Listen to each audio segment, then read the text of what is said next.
નમસ્કાર, હું છું મનોજ અગ્રાવત ને આપ જોઈ રહ્યા છો KTV ન્યૂઝ ગુજરાતી। આપણા દેશમાં દિવસે ને દિવસે કૂદકે ને ભૂસકે વધતી જતી મોંઘવારી દેશની સમસ્યાઓમાંની એક ગંભીર સમસ્યા બની ગઈ છે। એવું કહેવાય છે કે આપણા દેશમાં ઘી દૂધની નદીઓ વહેતી હતી। સામાન્ય આવકમાં પણ લોકો ખૂબ સારી રીતે ગુજરાન ચલાવી શકતા હતા। લોકોનું જીવન સંતોષી અને સુખી હતું।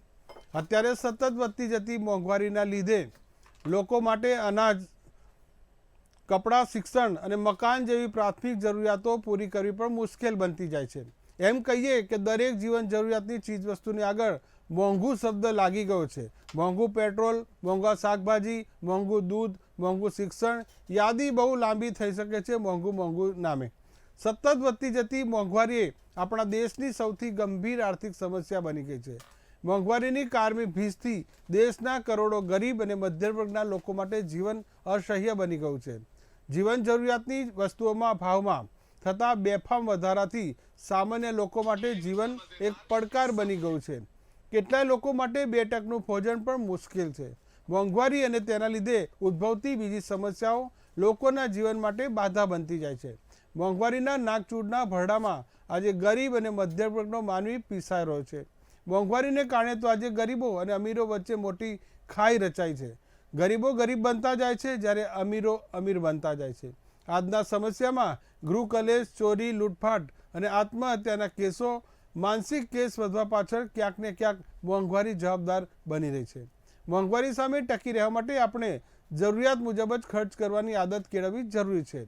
સાદગી અને કરકસરયુક્ત જીવન જ આપણને મોંઘવારીના દૂષણમાંથી ઉગારી શકશે, પણ જેના વગર ચાલતું જ નથી એવી જીવન જરૂરિયાતની વસ્તુ મોંઘી થઈ ગઈ છે, તેનું શું? કવિશ્રી કરસનદાસ માણેકે સાચું જ કહ્યું છે કે છે ગરીબોના કૂબામાં તેલનું ટીપું દોયલું ને શ્રીમંતોની કબરો પર ઘીના દીવા થાય છે। સાથે મુનશી ટંકારીએ પણ લખ્યું છે કે મળે છે 5 રૂપિયામાં અડધી ચાયની પ્યાલી, તમારા હોઠ પર ન ખરડાય તેવી મોંઘવારી છે। મોંઘવારી પર અનેક રાજકીય નેતાઓના નિવેદન પણ સામે આવે છે। ચાલો કરીએ એક નજર જે બધા નેતાઓ શું કહી રહ્યા છે। करा रहा है। मैं चंद लाइनों से अपनी बात शुरू करूंगा कि वो जिनके हाथ में हर वक्त छाले रहते हैं, वो जिनके हाथ में हर वक्त छाले रहते हैं, आबाद उन्हीं के दम पे महल वाले रहते हैं। ये देश जिनके हाथ में छाले हैं मान्यवर, उन्हीं के दम पर है। आपका पंखा चलता है, पंखे पे टैक्स लगता है, बिजली पे टैक्स लगता है, दही पे टैक्स लगता है, शहद पे टैक्स लगता है, गेहूं पे टैक्स लगता है, चावल पे टैक्स लगता है। पिछले दिनों इन्होंने खाने पीने की सारी चीजों के ऊपर टैक्स लगा दिया। इतना टैक्स, इस वजह से महंगाई हो रही है। बस सांस लेना ही बाकी है, चिंता ना करो, एक बारी और आ गए तो उस पे भी लग जाएगा टैक्स। कोई दूर दूर तक सरकारी काम दिखाई नहीं देता, तो ये अरबों खरबों रुपया जा कर रहा। पैसा पहले गरीब लोगों के जेब में डालो, किसानों के हाथ में डालो, मजदूरों के हाथ में डालो। वही पैसा किसान, मजदूर, छोटे दुकानदार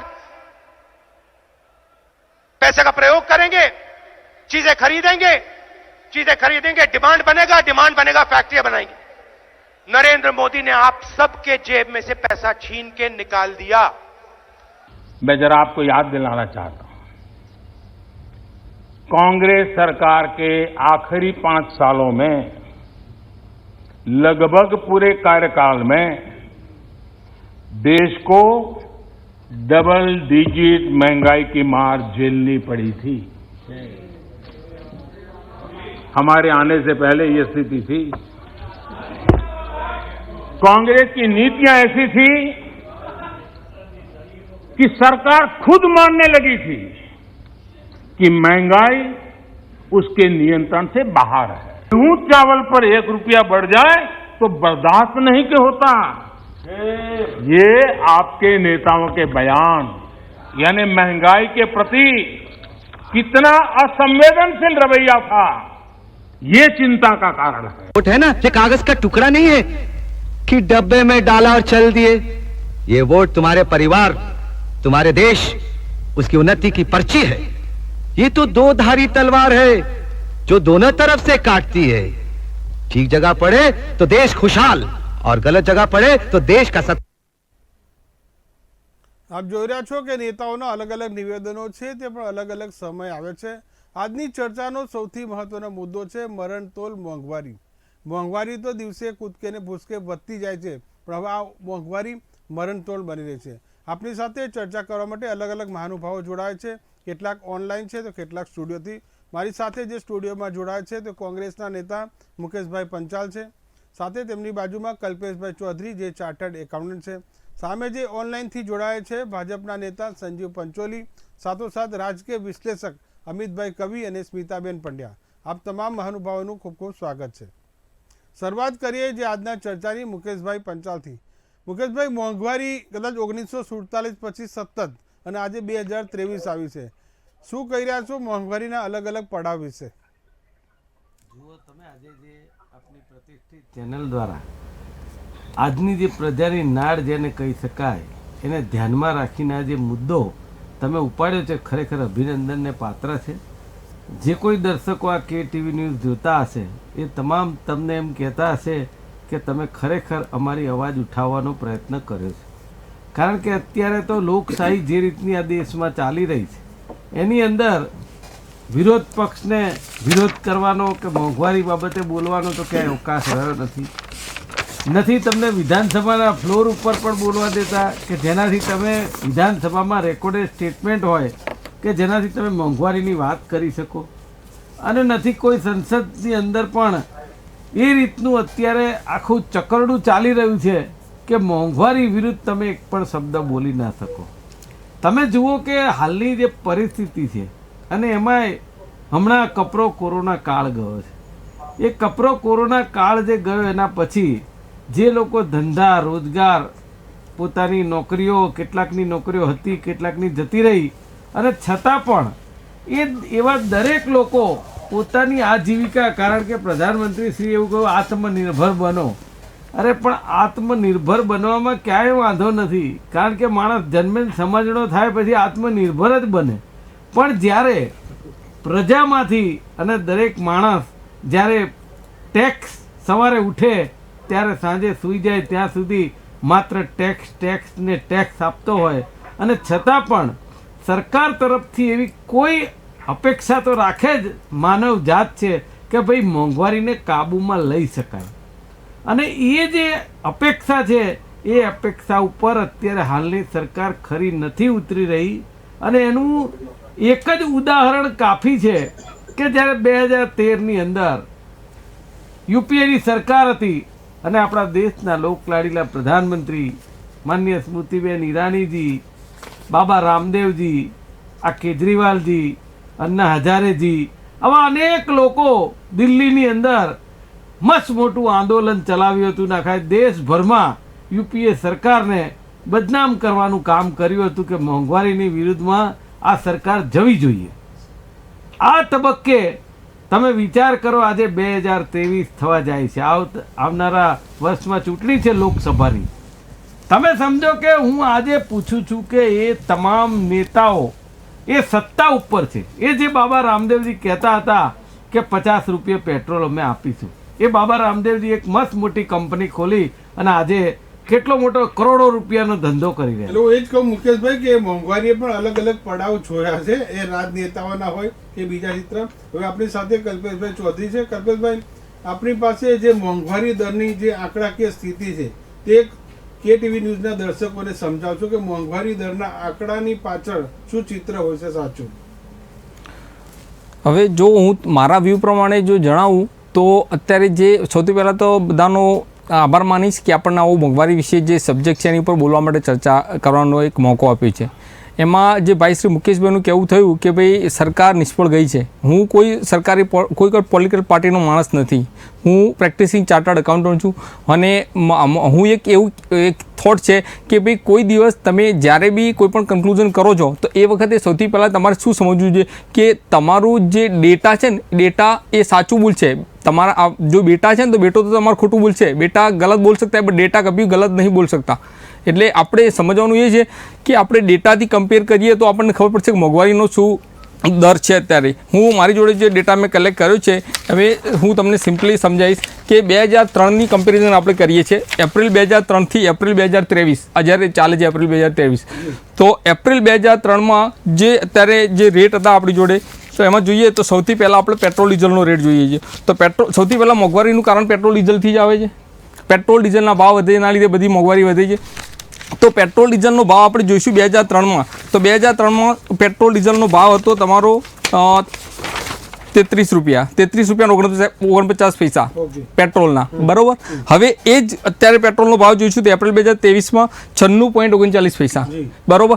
હવે તમે એક કમ્પેર એ રીતે કરી શકો કે આ મીનવાઇલ કેટલા ગણો વધારો થયો, તો 200%નો વધારો થયો છે, બરાબર. હવે હું તમને બતાવીશ કે આ જ કમ્પેરિટરમાં તમે સમજો કે તમારી પોતાની આવક 2003માં શું હતી અને અત્યારે હાલ તમારી આવક શું છે એ મને ખાલી કહો. હું કમ્પેરિઝન એટલા માટે કરાવું છું કે ક્રૂડનો ભાવ બી જોવાય ને, ક્રૂડનો ભાવ એ વખતે શું હતો વર્લ્ડમાં, અત્યારે શું છે એ જોવાય ને. હા, 100%. હું તમને એટલા માટે જ કહું છું કે ક્રૂડનો ભાવ ઘટ્યો વધ્યો એ નો ડાઉટ, ગવર્મેન્ટે પૈસા લીધા વચ્ચેથી એક્સાઇઝ ડ્યુટી વધારી, એના લીધે એમને પૈસા રિકવર કર્યા, તો એ ડેવલપમેન્ટમાં યુઝ થાય. ગવર્મેન્ટ કોઈના ઘરે તો લઈ નથી ગઈ, કોઈ ના લઈ જાય. એટલે કલ્પેશભાઈ તમારું એવું કેવું છે કે જેમ 200%ની જે મોંઘવારી જે વધે છે તેની સામે આવક પણ લોકોની વધી છે, આર્થિક વ્યવસ્થા પણ મજબૂત બની છે, તેવું કહેવા માંગો. ઓકે, હવે આપણે સંજીવભાઈ પંચોલી આપણી સાથે ભાજપના નેતા જોડાયા છે. સંજીવભાઈ, શું કહેશો, જે રીતે અત્યારે મોંઘવારીના આંકડા પણ આજે રજૂ થયા છે, મોંઘવારી વધી છે અને ખાસ કરીને ડુંગળી બટાટા સિવાયની જે આવશ્યક ખાદ્ય ચીજો છે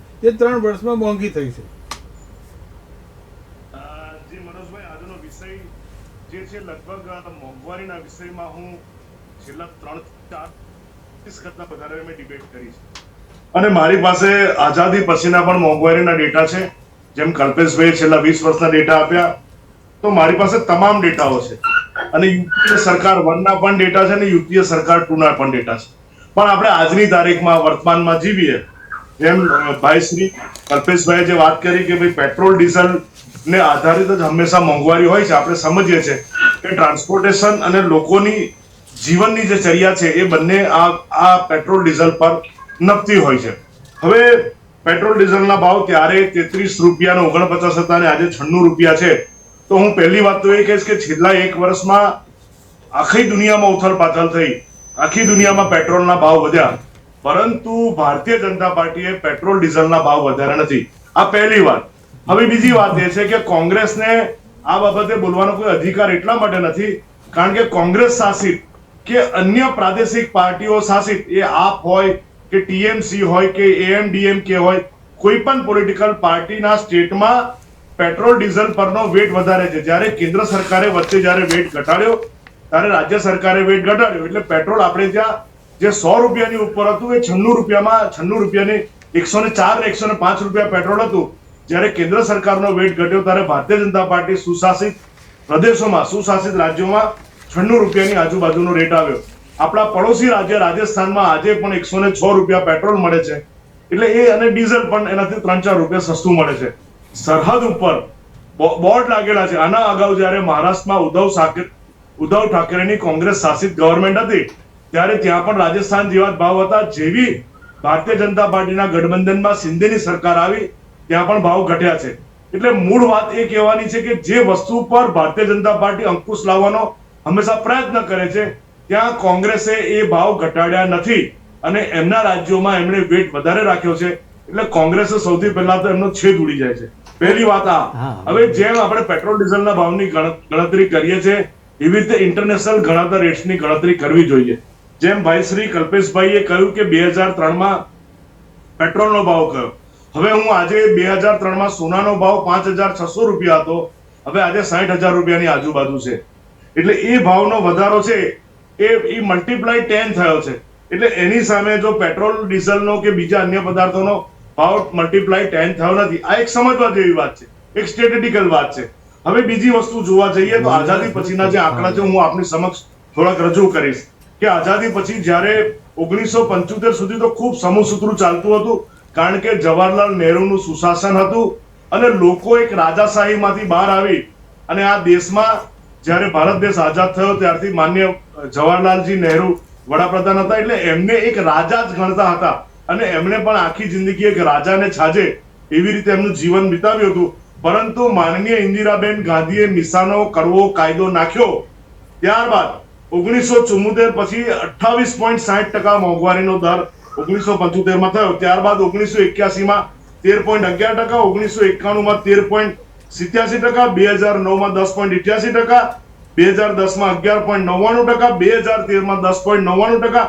એટલે યુપીએ 1 અને યુપીએ 2 ની સરકારમાં આપણે જોવા જઈએ તો 11.99 અને 2013 માં 10.99, એટલે એવરેજ 10.20%, 11.20% એવરેજ ભાવ વધારો હતો.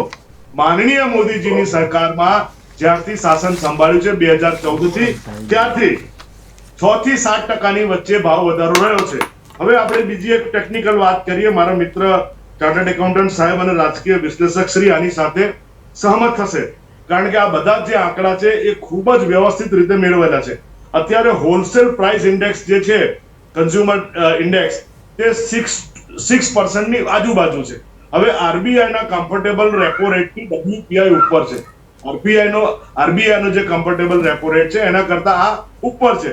એટલે ગ્રોથ અને ઇન્ફ્લેશન ગ્લોબલી સાથે ચાલે છે. હવે આપણે વાત કરીએ કે આપણે ત્યાં કાંદા બટાકા 10 ને 20 રૂપિયા મળે છે, તો આજે કાંદા બટાકા ભારતમાં જ માત્ર 10 ને 20 રૂપિયા મળે છે. તમે લંડનમાં હમણાં ભાવ પૂછશો તો એવું કહેશે કે 8 રૂપિયાના પાઉન્ડ કાંદાનો ભાવ છે. અત્યારે ઇન્ટરનેશનલ ફ્લાઇટ્સના ભાવ કે જે આખું વૈશ્વિક જે મોંઘવારી વધી છે, તમે જુઓ કે ઇન્ટરનેશનલ ફ્લાઇટના ભાવ વૈશ્વિક થતા હોય છે. કારણ કે અમેરિકામાં ફ્લાઇટનો ભાવ સરખો હોય, હિન્દુસ્તાનમાં સરખો હોય. અમેરિકાની ટિકિટ 80,000 રૂપિયામાં 1.5 વર્ષ પહેલા થતી હતી, એ આજે એવરેજ 1,25,000 રૂપિયામાં થાય છે. હવે આ વૈશ્વિક ભાવ વધારો છે. સંજીવભાઈ આપની વાત સમજી ગયો કે જે મોંઘવારીનો જે સ્થિતિ હતી તે કોંગ્રેસના શાસનમાં સૌથી વધારે હતી, આપ કહી રહ્યા છો. આપણી સાથે બીજા મોંઘવારીની સાથે હું ચોક્કસ કહીશ કે ભારતીય જનતા પાર્ટીના શાસનમાં પણ મોંઘવારી વધી છે. ફરી આપણી આપણી પાસે આવીશ. બીજા બે મહાનુભાવો પણ આપણી સાથે જોડાવશે, એમને લઈ લઈએ. અમિતભાઈ આપણી પાસે આવીશ. અમિતભાઈ, જે મોંઘવારીનું જે ચિત્ર છે એ કોને આભારી ગણો છો? ભાજપના પ્રવક્તાશ્રીએ બહુ જ સુંદર જસ્ટિફિકેશન આપ્યું અને એમણે બહુ સરસ રીતે આખી વાતને પ્રિવેન્ટ કરી. પણ હું થોડું આગળ વાત કરીશ કે રિઝર્વ બેંકના ગવર્નર શ્રી શક્તિકાંત દાસજીએ હમણાં પ્રેસ કોન્ફરન્સ કરીને એવું કહ્યું કે આવનારા સમયમાં ખતરનાક મોંઘવારીનો દોર આવવાનો છે. એટલે રૂપિયો, મુદ્રા, સોનું આ બધું જ ક્યાંક ને ક્યાંક ઇમ્બેલેન્સ થયું છે. હવે ભારતીય જનતા પાર્ટી સુપેરે ચૂંટણીઓ જીતીને સત્તામાં છે, એને આપણે સ્વીકારવી પડે. પણ પરિસ્થિતિ એ છે કે લોકોની થાળી એ મોંઘી થઈ ગઈ છે, એ તો સ્વીકારવું જ રહ્યું. ક્રૂડ અને જે પેટ્રોલના ભાવ છે એના કારણે છેવાડાના માનવી સુધી, એના પેટ સુધી આખી મોંઘવારી નડી રહી છે. આજનો આપનો જે કેટીવીનો માધ્યમથી આપે જે વિષયને છેડ્યો છે, હું તો કહું છું છંછેડ્યો છે, કારણ કે આ બહુ ખતરનાક વિષય છે. ઘણા બધા વિષયોથી સરકારો ઉથલતી પાથલતી હોય છે. સત્ય તો હંમેશા ગરીબોના આંખના આંસુમાંથી ટપકે છે, અને જ્યારે સત્ય પ્રગટે છે ને ત્યારે સલ્તનતો પીગળાય છે, યા પલટાય છે. આ એવો વિષય છે કે જે રોજગારી સાથે જોડાયેલો છે, અસ્તિત્વ સાથે જોડાયેલો છે, અને માનવના આખા વિશ્વમાં મોંઘવારીના પ્રશ્નો છે. બિલકુલ, પંચોલી સાહેબ બહુ સરસ વાત કરી. અને વસ્તુસ્થિતિ એ છે કે આપણા પ્રશ્નની વાત કરવાની છે અહીંયા, એને આપણે સાપેક્ષ રૂપથી બીજા કન્ટ્રીની પણ આપણે સરખામણીઓ કરીએ છીએ, પણ હમણાં બહુ દૂર જવાની વાત નથી. નવરાત્રીમાં આપણે 8% જીએસટી લગાવ્યો એટલે 900 રૂપિયાની ટિકિટનો ભાવ 1200 રૂપિયા થઈ ગયો. આ સાદું ઉદાહરણ છે. એટલે જે જીએસટી છે, નોટબંધી છે, પછી પેટ્રોલ ડીઝલના ભાવ છે, એટલે આ બધું જ એકદમ સર્વ રીતે પારદર્શક રીતે મોંઘવારી વધી. It is increasing day by day. There is no preventation behind it. આના પર કોઈ અંકુશ નથી. એટલે અંગત રીતે હું નામદાર સરકારને વિનંતી કરું છું કે આ જે ડેમોક્રેટિક કોન્સ્ટિટ્યુશનલ રેફોર્મેશન જે છે એની જે રીડ કી હડ્ડી જેને કહેવાય ઇકોનોમી, અને આજકાલ આપણે મોંઘવારી માટે કેટલું ચિંતન કરીએ છીએ. નિર્મલા સીતારામે તો એમ કહ્યું મંત્રીશ્રીએ, હવે મારા ઘરમાં મીઠું નથી વપરાતું એટલે મીઠા વિશેની મને બહુ ખબર નથી. અરે ડુંગળી વિશે, ડુંગળી અમારે ત્યાં અપરાધિત છે.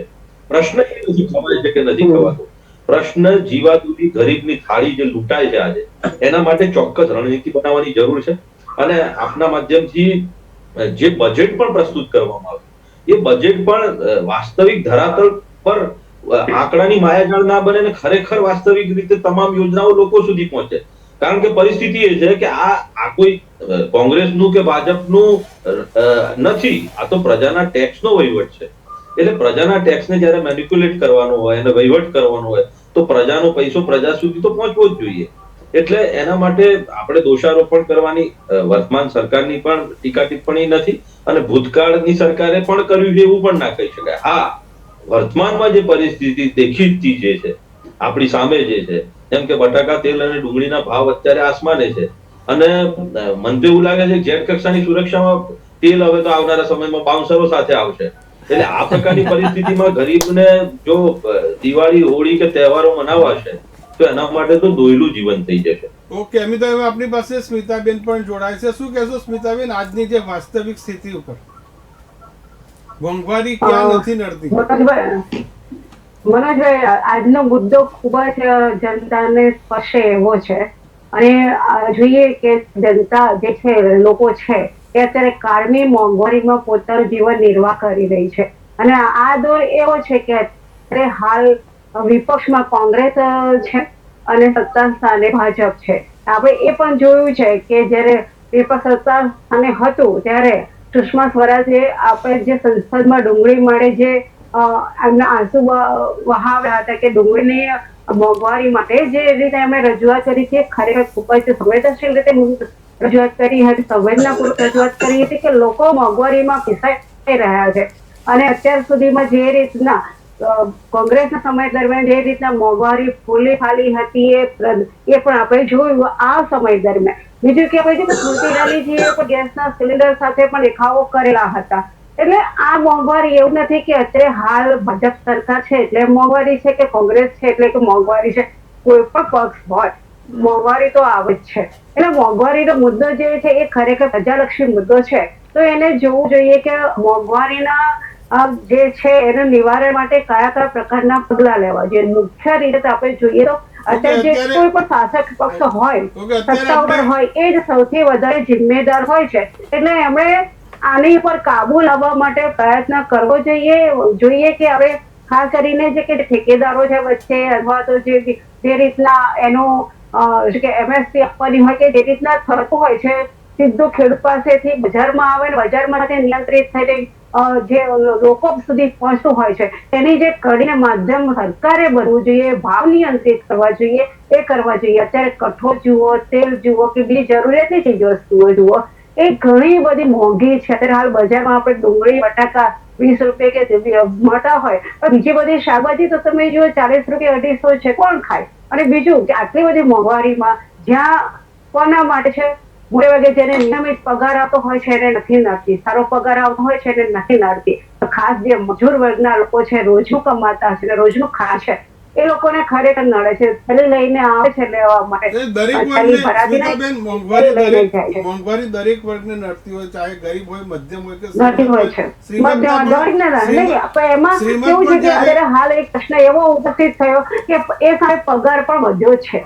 મોંઘવારી વધી છે તો સામે પગાર પણ વધ્યો છે. તો પછી કોના માટે છે? પગારદારો કે જે છે એમના માટે છે. બાકી જે તમે નીચલા જે અસંગઠિત કામદારો છે કે જે મજૂર વર્ગો છે, રોજે રોજ કાગળ વિનાર બહેનો છે કે રોજે રોજ કમાતો જે વર્ગ છે ને, મજૂરી કરતો વર્ગ, એના માટે તો આ ખરેખર અઘરું જ છે ને. ચોક્કસપણે આપણી સાથે મુકેશભાઈ છે. મુકેશભાઈ, જે રીતે ભાજપ નેતા આપણે સંજીવભાઈએ કીધું કે જવાહરલાલ નહેરુનું સુશાસન હતું, એક સમય રાજા જેવું જીવન હતું. બાદમાં ઇન્દિરા ગાંધીની સરકાર આવી અને પછી આ ધીરે ધીરે દેશની માટી બેઠી અને આ મોંઘવારી લોકોને સહન કરવી પડી. મારું એવું કહેવું છે કે ચલો કોંગ્રેસની સરકાર હતી ત્યારે આખા દેશ અને વિશ્વએ વખાણ્યું હતું કે મનમોહનસિંહજીએ આખા વર્લ્ડમાં જે મંદી હતી એ મંદીને ખાળી અને આપણા દેશને બચાવ્યો છે. એ સૌ કોઈ જાણે છે. છતાંય આપણે તો જો ક્રિટિસાઇઝ કોઈ પણને કરી શકાય, પણ હું તાદસ્ય દાખલો એ આપું છું કે આજે જ્યારે આજના લોકલાડીલા પ્રધાનમંત્રી આ મોંઘવારીના મુદ્દે તો આખી યુપીએ સરકાર ઉથલાવી અને એવો સત્તા ઉપર આવ્યા છે અને એ જ જો અત્યારે હાલ એમની પાસે કોઈ અર્થશાસ્ત્રી નથી એવું પુરવાર થઈ રહ્યું છે, ત્યારે તમે જાતે કશું સુધારવાની પ્રયત્ન કર્યા વગર સીધું જવાહરલાલ નહેરુ ને કોંગ્રેસ ને ઇન્દિરાજી, અરે મારા ભાઈ, તમને જ્યારે સત્તા આપી છે, તમે જ્યારે આજે 9 વર્ષ જેવો પીરિયડ થઈ ગયો છે દેશમાં, તો પછી તમારે બીજી સરકારોને કોસવી છે કે આ જે જનતા પીસાઈ રહી છે એને ન્યાય આપવો છે?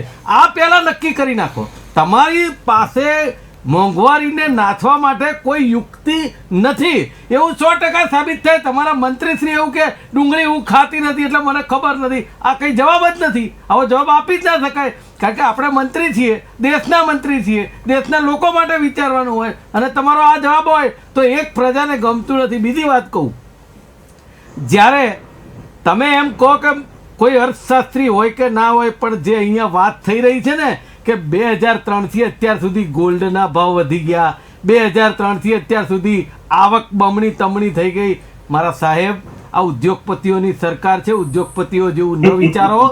આ 10% લોકો જે છે ઉદ્યોગપતિઓની વાત કરો છો, ગોલ્ડના પગારો, જે 20% લોકો છે સરકારી નોકરી ને બેંકોમાં એના પગાર વધે, જે 70% લોકો છે જે ગરીબ અને મધ્યમ વર્ગ ને લોઅર મિડલ ક્લાસ, એ આજે જે પીસાઈ રહ્યો છે સાહેબ, એની નોકરીનો પગાર જે દાડે 20,000 હતો એ આજે પણ 20,000 થી 22,000 થયો છે. કોઈ 70,000 નથી થઈ ગયો. અને અમદાવાદ જેવા મેગા સિટી હોય, સુરત જેવું સિટી હોય કે એવા અનેક વિસ્તારો છે. હું અમદાવાદની અંદર રહું છું, નારોલથી નરોડાનો પટ્ટો લઈ લો, ત્યાં જે લોકો રહે છે એનું ઘરનું ભાડું ભરે અને પગાર 20,000 કે 15,000માં ઘર ચલાવે. સાહેબ, પાણીમાં વઘારે ને શાક તો પણ શાક ના થાય, એ પરિસ્થિતિ છે. અને તમે આજે ગોલ્ડની સાથે આ મોંઘવારીને સરખાઈ રહ્યા છો. મને ખૂબ નવાઈ લાગે છે કે આ અત્યારની જે મોંઘવારી છે એમાં કોઈ સીએનું ગણિત કામ લાગે એવી વાત નથી.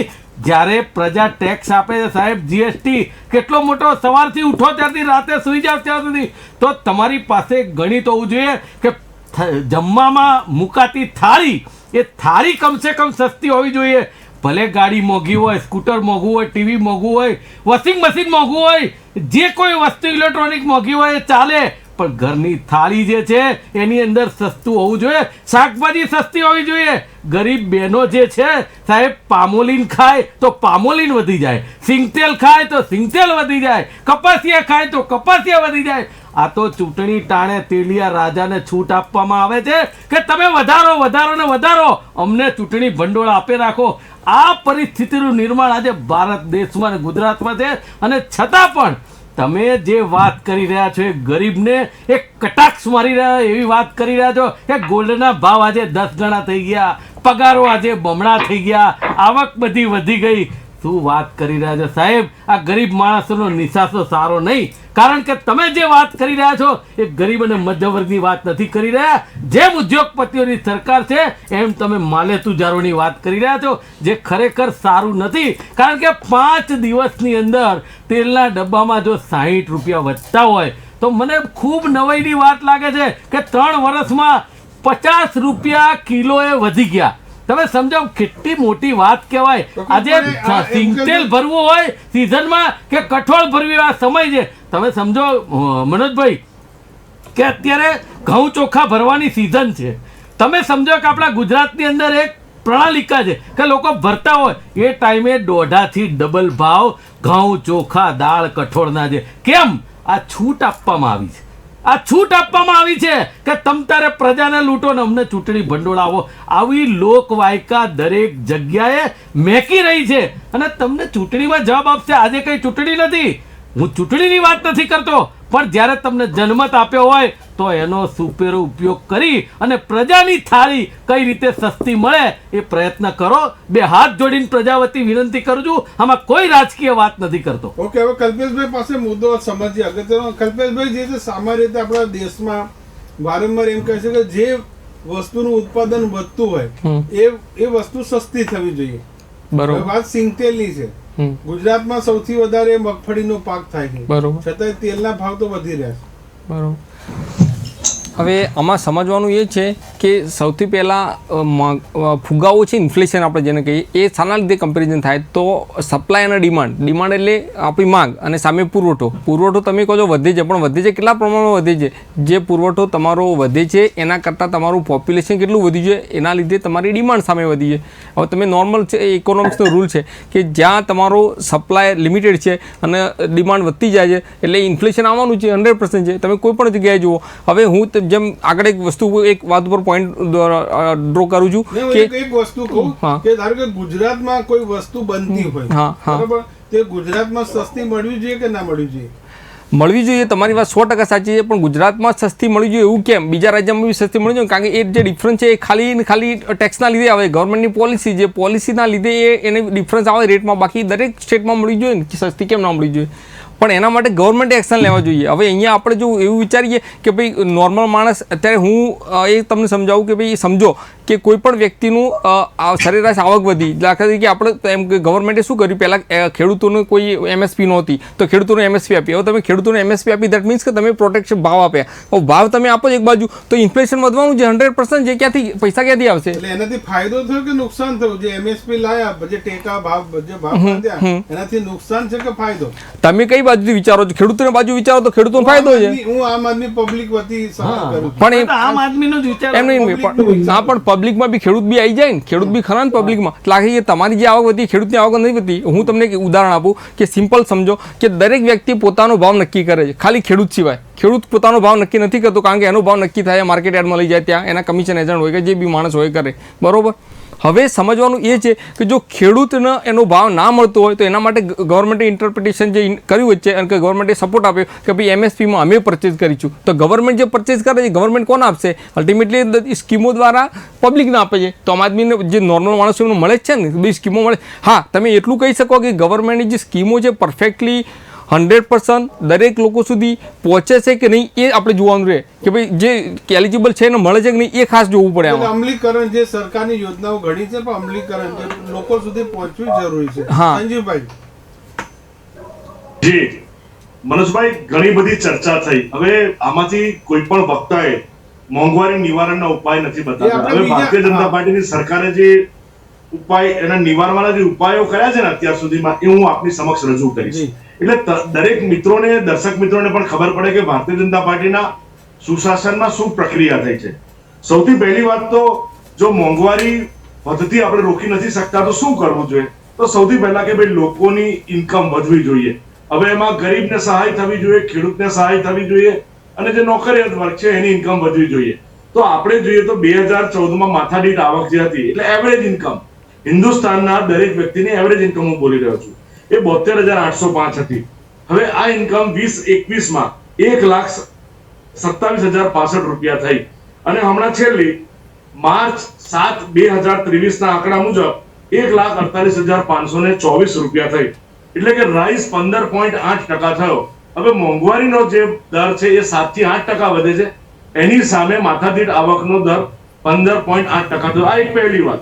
હવે બીજી વાત કે તમને ને મને બધાને વિદિત છે કે 2003માં જો તમે કરિયા નાકા પરથી મજૂર લાવો અને તેની મજૂરી 100 રૂપિયા હતી, આજે 400 થી 600 રૂપિયાની એવરેજ અનસ્કિલ્ડ લેબરની મજૂરી કરિયા નાકા પર આજે છે. હમણાં હોળી પછીનો ટાઈમ છે એટલે 600 રૂપિયા છે, પછી ધીરે ધીરે 500 થશે, મજૂરી આ વધારે આવશે તો 400 રૂપિયા થશે. આ એક વાત. હવે બીજી વાત એવી છે કે 2003માં તમારી ઓફિસમાં પટાવાળો 3 થી 4,000 રૂપિયામાં જે છેવાડાનો વ્યક્તિ છે એ કામે આવતો હતો. હવે આજે તમને કોઈ સામાન્ય માણસને પણ જો ઓફિસમાં નોકરીએ લેવો હોય તો મિનિમમ 12 થી 15,000 રૂપિયા પગાર આપવો પડતો હોય છે. આ ખૂબ સત્ય હકીકત છે. ડ્રાઈવર જે પહેલા 7-8,000 રૂપિયાનો પગાર હતો એ આજે 17 થી 18,000 રૂપિયા આપો તો તમને ડ્રાઈવર મળી રહેતો હોય છે. હવે મોંઘવારી નિવારણના ઉપાયો કે જે ભારતીય જનતા પાર્ટીનો એમાં શું રોલ? 15,000માં મહિનો ઘર ચાલે સંજીવભાઈ? 15,000માં ઘર ચાલે મહિનો? અરે ભાઈ, મને વાત તો પૂરી કરવા દો, તમને બધું સમજાવું છું. 15,000માં એક જણ નથી કમાતું, ઘરમાં બધા કમાતા હોય છે. તમારી વાત જે લોકો 15,000 ની નોકરી કરતા હોય છે ને એના ઘરમાં 5 જણ કમાતા હોય છે, એટલે 75,000 રૂપિયા થાય એટલે ઘર ચાલે. અને માથાદીઠ કેવી રીતે ઘર ચાલે એ પણ હું તમને સમજાવું. જરા શાંતિ રાખો. જે આંકડા કહું છું ને એ તમે લખી રાખો. માયાજાળમાં જ તમે ફસાવો છો પ્રજાને. વચ્ચે નહીં બોલશો. આ મોંઘવારીના મુદ્દે 25 થી વધુ ડિબેટ કરી છે ને 4 વર્ષમાં બધા જ ઇલેક્શન ભારતીય જનતા પાર્ટી એટલા માટે જીતી છે કે લોકોને સાચી હકીકત ખબર છે. મોંઘવારી વધે છે અમે સ્વીકારીએ છીએ, પણ એની સામે માથાદીઠ આવક પણ વધી છે અને એની સામે મોંઘવારી નિવારણના ઉપાય તમે લાંબુ લચક ભાષણ આપ્યું. તમારી સરકારે એકેય મોંઘવારી નિવારણના ઉપાય નથી બતાવ્યા. હું જયારે બતાવી રહ્યો છું તો મારી 2 હાથ જોડીને નમ્ર વિનંતી છે મનોજભાઈ કે વચ્ચે કોઈ નહીં બોલે પ્લીઝ. મને 30 સેકન્ડ ફરીથી સાંભળી લો. માનનીય મોદી સાહેબે મેક ઇન ઇન્ડિયાનો નારો આપ્યો. હવે મેક ઇન ઇન્ડિયાના નારાથી શું ફાયદો થયો કે વિદેશનું હુડિયામણ આપણે બચાવી શક્યા. એક સમય એવો હતો કે એક નાનકડો બોમ્બ કે એક રાઇફલ આપણે નહોતા બનાવતા. આજે માનનીય મોદીજીના શાસનમાં આપણે બોમ્બ બનાવીએ છીએ, શસ્ત્ર સરંજામ બનાવીએ છીએ, જહાજો બનાવીએ છીએ, વિક્રાંત જેવા વિમાનો બનાવીએ છીએ, તેજસ જેવા, અને હવે એરબસ બનશે, હેલિકોપ્ટરો બનાવીએ છીએ, ઓટોમોબાઈલ માટેની જે ઇલેક્ટ્રોનિક ચિપ્સ કહેવાય એ પણ આવનારા દિવસોમાં ગુજરાતમાં બનશે. એટલે મેક ઇન ઇન્ડિયાના નારા થકી શસ્ત્ર સરંજામ, હેલિકોપ્ટરો અને ફાઇટર પ્લેન્સ આપણે વિશ્વના 45 દેશોને નિકાસ કરીએ છીએ, જેના કારણે અબજો રૂપિયાનું હુંડિયામણ આપણે એકમાત્ર એવો દેશ છે કે જે રૂપિયામાં લઈએ છીએ. આ એક પહેલું પણ. હવે બીજી વાત, ઇન્કમ વધવી જોઈએ, અને ઇન્કમ જે વધી છે એ 15.8% છેલ્લા એક વર્ષમાં વધી છે, અને સતત 2014 થી દરેક વ્યક્તિની માથાદીઠ આવક વધી છે. એના સરકારે પ્રયાસ કર્યા છે. હવે નંબર 2, ગરીબોને કેવી રીતે મદદ કરી શકાય? તો આ દેશના 80 કરોડ ગરીબોને સરકાર અનાજ આપે છે. એટલે માનો કે જેની જો માથાદીઠ આવક ઓછી હોય તો એને એક નાનકડો સહાય એ ભારતીય જનતા પાર્ટીની સરકાર કોરોના કાળમાંથી સતત આપી રહી છે. હવે બીજી વાત, ગરીબની વ્યાખ્યામાં આપણે જયારે ખેડૂત પણ ગણીએ છીએ, તે જેમ અત્યારે ચર્ચા થઈ કે ભાઈ પોષણક્ષમ ભાવ એટલે શું? MSP. હમણાં કાંદા બટાકા 2 રૂપિયા થયા હતા તો સરકારે એને 8 થી 10 રૂપિયામાં ખરીદવાનો એક પ્રયત્ન કર્યો. તેલના ભાવ વધે છે, દરેક વસ્તુના ભાવ વધે છે, કારણ કે સરકારે MSP 1.5 થી 1.75 ટાઈમ્સ વધારી છે. એની સાથે ખાતરો, યુરિયા ન્યૂન કેટેડ કર્યું. હવે જે યુરિયા આખી બેગ ભરીને આવતું હતું એ યુરિયા હવે નાની બોટલમાં આવે છે. એવી રીતે DAP જેવા ખાતર પણ અને યુરિયા જેવા ખાતર આખા વિશ્વમાં જો સૌથી સસ્તા હોય તો એ માત્ર ને માત્ર ભારતમાં માનનીય મોદીજીના સુશાસનના કારણે છે, કે જેથી ખેડૂતોને પાક લેવામાં સરળતા રહે, એમની ઇન્કમ વધે. આ એક વાત થઈ. પછી શ્રમિકો માટે અન્નપૂર્ણા યોજના સરકારે દાખલ કરી છે, અને ગુજરાતના દરેક શહેરોમાં, દરેક મોટા શહેરોમાં, દરેક કરિયા નાકાઓ પર શ્રમિક સેન્ટરો છે. હા, હવે ત્યાં સુધી આપણે જે બાઇટ સાંભળી લઈએ, લોકો જે ગુજરાતમાં અલગ અલગ જે પ્રતિક્રિયા પણ આવી છે કે જે મોંઘવારી લઈને લોકો શું કહી રહ્યા છે. આ તો લખેલી સ્ક્રિપ્ટ વાંચે છે. તમે જાઓ તો ખરા પબ્લિકમાં, તો 5 જણા કમાય છે કોઈના ઘરમાં. બાઇટ પ્લે કરો.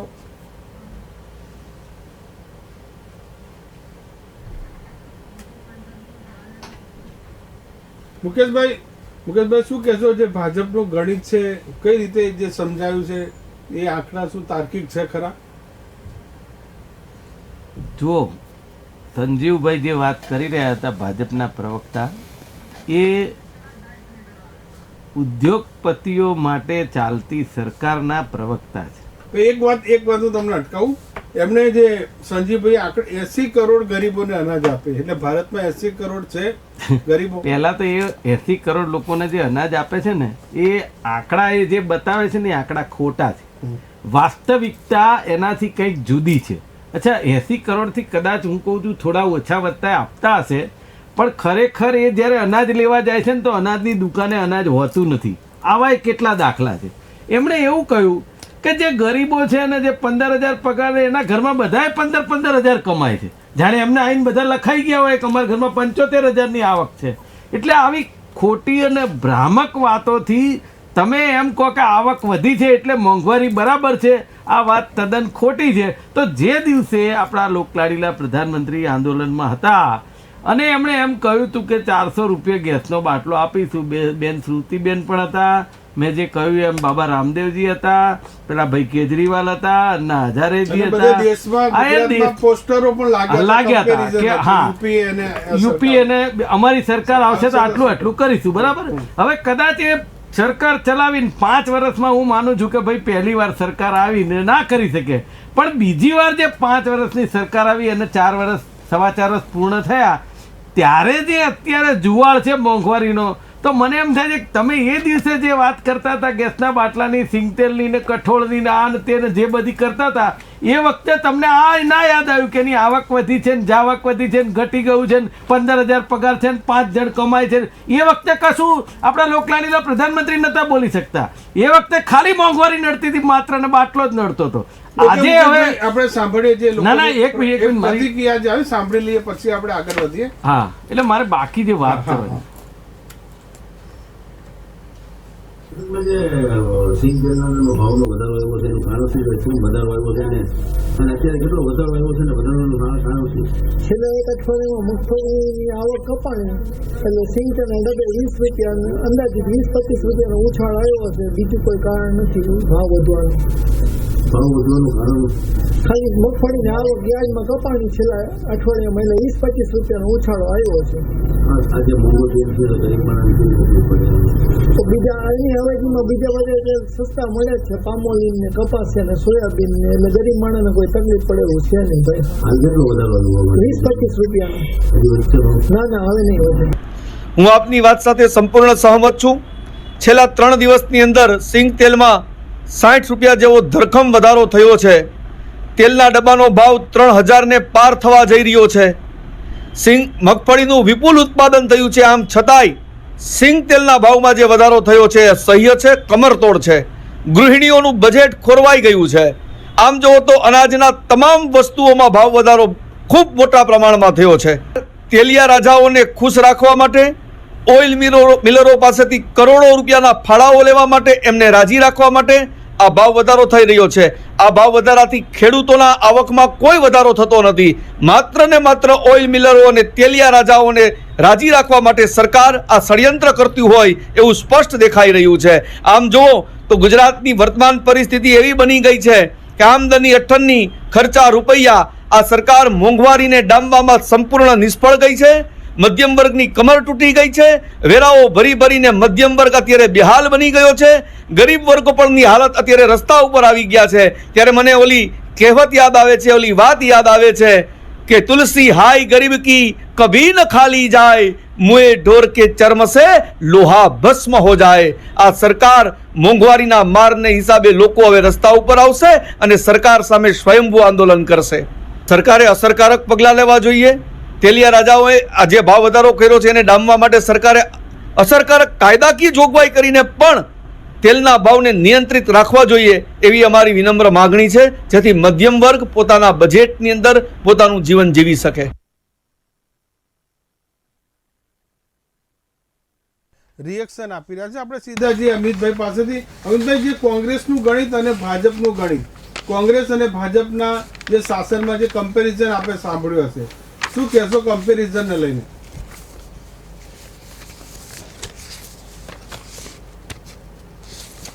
મોંઘવારી છે જ. બીજું યોજનાઓ તો અનેક છે, પણ યોજનાઓ અને મોંઘવારી બંને વચ્ચે તફાવત છે. આજે જે પેપરમાં જે નોંધ આવી છે એમાં ચોખાનો 34 રૂપિયા ભાવ હતો 2020માં. 21માં જે 35 ભાવ છે અને અત્યારે હાલ 37 છે. એટલે જે 13 પ્રકારની જે વસ્તુઓના જે ભાવ છે ને એ આખું લિસ્ટ આપ જોતા હશો. વસ્તુ સ્થિતિ એ છે કે કોંગ્રેસ સરસ રીતે આંદોલન કરે છે. આમ આદમી પાર્ટીએ પણ સત્તા વિરોધમાં આંદોલનો કર્યા અને પ્રજાલક્ષી આંદોલન એટલે કે ફક્ત ને ફક્ત મોંઘવારી માટે કરે. પણ પ્રજામાં કોઈ કારણસર આ વાત ક્લિક ના થઈ અથવા તો અસર ના કરી ગઈ. પ્રજાને આવું ખપે છે અને એ રીતે 156ની સફળતાપૂર્વક મોંઘવારીને કૂદકો મારીને પણ ભારતીય જનતા પાર્ટીનો પ્રચંડ. હું ભારતીય જનતા પાર્ટીના 156ના આ સફળ મિશનને હું વિનંતી કરું છું કે બધી જ સુફિયાણી વાતો બાજુ પર મૂકીને ઇકોલોજી, આપણી જે ઇકોલોજી સિસ્ટમ છે, સમજો કે આપણી જે ઇકો સિસ્ટમ છે ને, તળાવની આજુબાજુમાં જ માછલા હોય, ઝાડ હોય, ત્યાર પછી દુકાનો થાય, પછી મેળા થાય, એમ કોઈ પણ ઘટનાની પાછળ પૈસાની આજુબાજુ જ સમગ્ર વ્યવસ્થાઓ અને સમગ્ર લોકશાહી આપણી એની આજુબાજુ છે. એટલે જો પૈસો નબળો પડશે, આપણો ભારત દેશનો એક પરિવાર તૂટશે તો સમગ્ર માનવ જાત તૂટી પડશે. અને અત્યારે એટલી ખતરનાક પરિસ્થિતિ છે, એ તો માનવી જ પડશે કે પાયાની જરૂરિયાતો જો પહોંચી ના વળતા હોય લોકો, તો હું તો બંને પક્ષ અને વિરોધ પક્ષ તો છે જ નહીં. અને પંચોલી સાહેબે બહુ સરસ અભ્યાસ સાથેનું વિવરણ કર્યું. પણ યોજનાઓ તો યોજનાઓ જ છે, ત્યાં સુધી કોઈના પેટનો ખાડો નહીં ભરાય. અને બીજી ઘટના એ છે કે કોરોનાએ પણ આપણને આક્રંદ ઊભું કર્યું. બીજી ઘટના એ પણ છે કે કોરોના પછીનું જે વિકરાળ સ્વરૂપ હતું એ પણ ખતરનાક રહ્યું. અત્યારે માવઠાની પરિસ્થિતિથી ખેડૂતની કમર પણ તૂટી ગઈ છે. એટલે આ બધા જ સમીકરણોની વચ્ચે આ બધું મેન્યુક્યુલેટ કરવાનું છે. આ બધા સમીકરણોને બેલેન્સ કરવાના છે. અને એ કામ તો સત્તાનું છે. અને સત્તા એમ કે તમે શું કર્યું? સત્તાએ જ જવાબ આપવો પડશે અને પ્રજાએ જવાબ માંગવો છે, પણ પ્રજા પાસે કોઈ પ્લેટફોર્મ નથી, માધ્યમ નથી, વિપક્ષ તો છે જ નહીં. અને એટલા માટે જ હું સત્તાને વિનંતી કરું છું, નમ્ર વિનંતી કરું છું કે જે પાયાની જરૂરિયાત છે, રોજી રોટી અને મકાન, એમાં જે આ પ્રકારની જે અત્યારે જે તેલના વધતા ભાવ, દૂધના ભાવ, ફી, ડીઝલ, નાના નાના ફેરફારો કરી શકાય એવા છે. એક ઇકો જે અર્થશાસ્ત્રીઓના માધ્યમથી, ઇકો સલાહકારોના માધ્યમથી આ બધું જ શક્ય બને એમ છે, અને બધું જ તમારા હાથમાં છે. ચોક્કસપણે આપણે જે ચર્ચાની શરૂઆતમાં જ કલ્પેશભાઈ કીધું હતું પેટ્રોલ અને ડીઝલ, આ સૌથી મહત્વનો મુદ્દો હતો. ચર્ચાની શરૂઆત પેટ્રોલ ડીઝલથી. આખું અર્થતંત્ર પેટ્રોલ ડીઝલ ઉપર ચાલે છે કે જો તેના ભાવ વધે તો આખું અર્થતંત્રમાં તેના ફેરફાર થાય, ભાવ ઘટે તો અર્થતંત્રમાં ફેરફાર થાય. સ્મિતાબેન શું કહેશો? સૌથી અગત્યની વાત કે આપણે દર વખતે જોઈએ છીએ કે જ્યારે પેટ્રોલ ડીઝલના ભાવ વધે ત્યારે દરેક વસ્તુઓ મોંઘી થાય છે. ટ્રાન્સપોર્ટેશનના આધારે જેટલા પણ વ્યવહારો થતા હોય એ દરેકમાં એક મોંઘવારી આપણે જોઈએ છીએ કે જે તમે અનાજ હોય કે દૂધ હોય કે તેલ હોય, દરેક એ મોંઘવારી વધી જ જાય છે. એનું કારણ છે કે સામે એ પ્રમાણે એમને એની સમરસ કરવાનું હોય છે. ખાસ જોઈએ કે મોંઘવારીને લીધે જે ગરીબોને અસર થાય છે કે લોકોને અસર થાય છે, એની સરકારે વિચારણા કરવી જોઈએ કે એક વખત પેટ્રોલ ડીઝલનો ભાવ વધે છે તો પછી એ વખતે જયારે મોંઘવારી પણ વધે છે તો જયારે ઘટે છે ત્યારે ઘટાડવાની જવાબદારી સરકારની છે, એ ઘટતી નથી. 2 રૂપિયા ભાવ વધી ગયા હોય દૂધમાં તો પછી ક્યારેય એને ઓછા થતા નથી. તો ફરીથી જયારે હમણાં જ ટૂંકા આ અઠવાડિયામાં જ ફરીથી દૂધના ભાવ વધી ગયા છે, છાશના ભાવ વધી ગયા છે, તેલના ભાવ વધી ગયા છે. તો ટ્રાન્સપોર્ટેશનના આધારે જે પણ મોંઘવારી વધારવામાં આવે છે તો સામે એટલો ભાવ પણ ઘટતો હોય પેટ્રોલ ડીઝલનો, તે ભાવ ઘટાડવાની જવાબદારી સરકારની છે. બીજી વાત આપણે કરી અમિતભાઈએ, સંજયભાઈએ જે વાત કરી કે જે સોરી હું થોડુંક મુદ્દા બોલી લઉં. હા બોલો. હેલો. હા બોલો સ્મિતાબેન. હા, સંજયભાઈએ જે વાત કરી કે શ્રમિક અન્નપૂર્ણા યોજના, શ્રમિક અન્નપૂર્ણા યોજના મોટે ભાગે કડિયા નાકા ઉપર જે લોકો કડિયા મજૂરો છે એમના માટે થઈને આ એક યોજના બનાવવામાં આવી હતી. એમાં ચોક્કસ સરકાર એમાં 20 રૂપિયા આપે છે અને કડિયા મજૂરો લાભાર્થીઓ પાસેથી 10 રૂપિયા લેવામાં આવે છે. ખૂબ જ સારી યોજના છે. પણ આ યોજના જ્યાં પણ શરૂ કરવામાં આવી છે પાયલોટ પ્રોજેક્ટના રૂપે, એમાં કઈ જગ્યાએ હાલ કાર્યરત છે એ ઘણું બધું મહત્વની વાત છે કે જ્યાં પણ તમે યોજના મૂકી છે, તમારું ત્યાં સેન્ટર મૂક્યું છે, એ જગ્યાએ હાલ મોટે ભાગે બંધ જ હોય છે અને આપવામાં આવે છે ત્યારે પૂરતા મજૂરોને મળતું નથી હોતું. એનું કારણ છે કે ત્યાં એમ થાય કે હવે બસ પૂરું થઈ ગયું છે, હવે એનું સ્ટોક નથી. એવા ઘણા બધા કારણો હોય છે. મોટે ભાગે આ પ્રોજેક્ટ ઉપર મેં એક સર્વે પણ કરેલો હતો અગાઉ એબીપીની સાથે. ત્યારે પણ આ જ વસ્તુ હતી કે ત્યાં લાભાર્થીઓને પૂરતો લાભ આપવામાં નથી આવતો, સેન્ટરો મોટા જે ચાલુ નથી હોતા. સરકારનો આશય સારો છે પણ હકીકતમાં ગ્રાઉન્ડ ઝીરો ઉપર સારો જ પણ એની ઇમ્પ્લિમેન્ટ નથી, એનું ઇમ્પ્લિમેન્ટ નથી. બીજું કે પોષણ આહારના અભાવ, વિજય રૂપાણીના સરકારમાં યોજના હતી પછી બંધ થઈ આના અભાવે લોકોમાં કુપોષણની પરિસ્થિતિ બહુ છે. કુપોષણની પરિસ્થિતિ વધારે છે ને એમાં આ કોરોના પછીની જે પરિસ્થિતિ છે કે આપણે જો અમિતભાઈએ જે કહ્યું એ પ્રમાણે ખરેખર ખૂબ જ ગંભીર પરિસ્થિતિ છે. અને આપણે જોઈએ છીએ કે આઈસીડીએસ આંગણવાડીમાં અત્યારે હાલ કુપોષિત બાળકોના આંકડા વધી રહ્યા છે. એનું કારણ પણ આ મોંઘવારી પણ જવાબદાર છે. આપણે વાત કરીએ છીએ કે કુપોષણના આંકડા ઘટવા જોઈએ. તમે આટલી બધી મોંઘવારી હોય તો પોષણલક્ષી આહાર કેવી રીતના લોકો મેળવી શકશે? એટલે ખાસ કરીને જોઈએ તો લોકોને પોષણક્ષમ આહાર પહોંચાડવા માટે આ મોંઘવારી પર કાબુ જરૂરી છે, સંગ્રહખોરો ઉપર કાબુ છે, કાળા બજાર પર કાબુ જરૂરી છે અને ત્યારે જ આ લોકો સુધી વ્યાજબી ભાવે પહોંચશે. એટલે ખાસ કરીને સરકાર સામે જે આંગળી ઉઠાવવામાં આવે છે કે સરકાર જવાબદાર છે, તો સરકારે જ જવાબદાર છે ને આના માટે સરકારે જ કાર્ય કરવું પડશે. એટલે પ્રજા જે રીતના અત્યારે હાલ રાહીમામ પોકારી રહી છે મોંઘવારીના નામથી, એમાંથી મુક્તિ અપાવવી સરકારી જવાબદારી છે. સરકાર પાસે જવાબ લેવો જોઈએ આ બાબતે. પેટ્રોલ ડીઝલ ઉપર જે આખું અર્થતંત્ર આધારિત છે તો માનો કે પેટ્રોલ ડીઝલના ભાવ ઘટે તો આ દૂધના શાકભાજીના તમામ ભાવ એટલે ઘટે બધા છે. નથી, ભાવ ઘટતા જ નથી ને, મોંઘવારીના કે ભાવ બરોબર. તો અનાજ લો તમે દૂધ લો, હવે આમાં છે ને નથી ઘટતા ભાવ. મારું એવું કેવું છે કે અત્યારે હાલ જે સરકાર છે સેન્ટ્રલ ગવર્મેન્ટ એ પેટ્રોલ ઉપર 20% એક્સાઇઝ ડ્યુટી લગાવે છે અને ડીઝલ ઉપર 17.6% એક્સાઇઝ ડ્યુટી લગાવે છે. જ્યારે ગુજરાત ગવર્મેન્ટ છે ને એ વેટ લગાવે છે પેટ્રોલ ઉપર 13.7% અને ડીઝલ ઉપર લગાવે છે 14.9%, પ્લસ 4% સેસ બંનેમાં લાગે એજ્યુકેશન એની ઉપર. તો મારું એવું કહેવું છે જો સરકારને મોંઘવારી કંટ્રોલમાં લેવી હોય તો સરકાર અવશ્ય પગલાં ભરી શકે છે.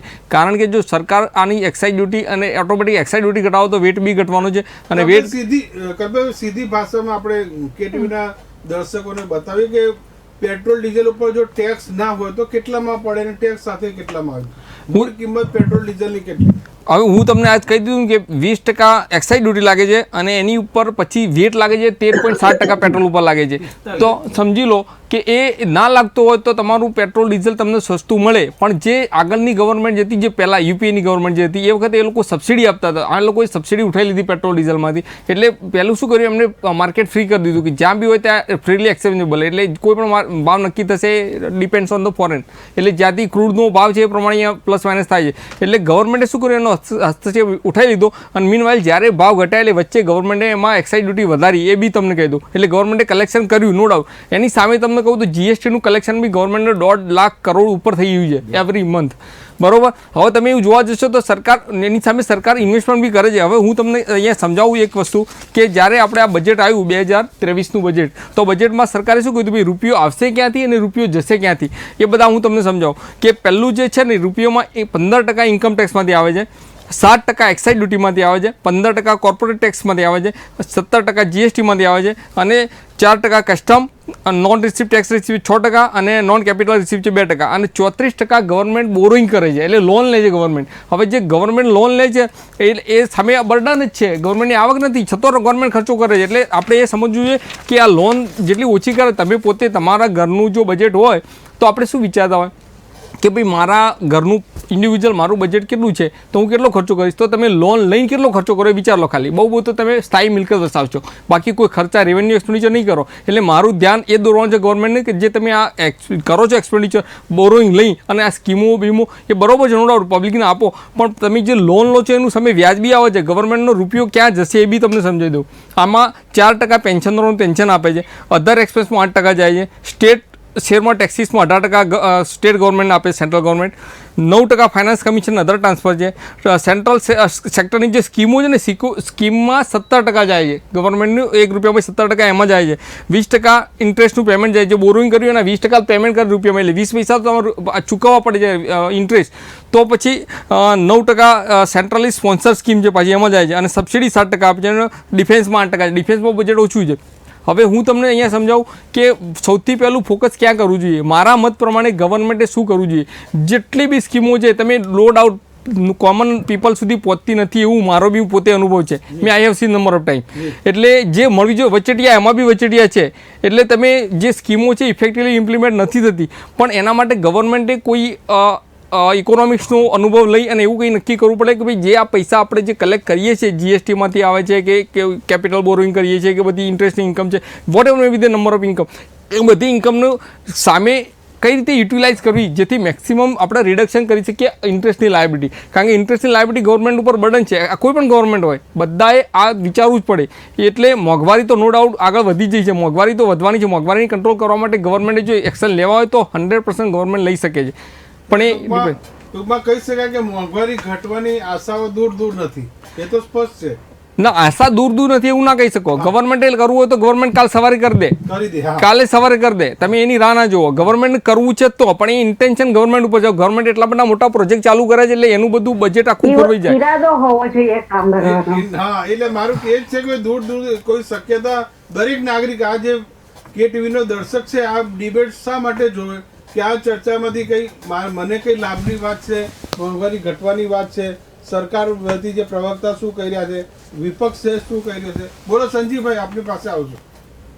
જી, જ્યારે પેટ્રોલની વાત ચાલે ને ત્યારે એ બાબતમાં હું થોડો પ્રકાશ પાડવા માંગીશ કે ભારત સરકારે રશિયા પાસેથી સસ્તું ક્રૂડ લીધું અને એ ક્રૂડ FOR ડિલિવરી માટે લીધું કે રશિયા અને યુક્રેનનું યુદ્ધ થયું, દુનિયાના અન્ય દેશોએ રશિયા પાસેથી ક્રૂડ લેવાનું બંધ કર્યું, એટલે ભારતે સસ્તા ભાવે રશિયા પાસેથી ક્રૂડ લીધું અને એના કારણે આપણે પેટ્રોલ ડીઝલના ભાવમાં અંકુશ રાખી શક્યા. તમે ભારતની આજુબાજુના દુનિયાના દરેક દેશો તમે જુઓ કે ભારત કરતા ત્યાં દોઢો પેટ્રોલનો ભાવ છે, યુરોપમાં ભારત કરતા બમણો ભાવ છે, અમેરિકામાં પણ હવે લગભગ એક સમય એવો હતો કે ભારત કરતા અડધો ભાવ હતો. આજે અમેરિકા અને ભારતનો ભાવ પણ લગભગ સરખો છે. આપણે સાઉદી અને જે પેટ્રોલ જે પ્રોડક્ટ બનાવે છે એ દેશોની વાત ન કરીએ, એ સિવાયના તમામ દેશોમાં ભારતનો પેટ્રોલનો ભાવ ખૂબ જ ઓછો છે. એટલે we are at number 3-4 on the lowest rate. હવે જ્યારે બીજી એક વાત કરું, યુપીએ સરકાર વખતે તમે હમણાં કોઈ કે સબસિડીની વાત કરી, it was not a subsidy, પણ યુપીએની સરકારે પેટ્રોલિયમ કંપનીઓને પેટ્રો બોન્ડ આપેલા, 1.40 લાખ કરોડના પેટ્રો બોન્ડ આપેલા અને એ પેટ્રો બોન્ડ બધા જ ભારતીય જનતા પાર્ટીની સરકારમાં પાક્યા. એટલે એ પેટ્રો બોન્ડ પર ભારતીય જનતા પાર્ટીની સરકારે વ્યાજ પણ આપ્યું અને પાકતી મુદતે એમને રૂપિયા પણ આપ્યા.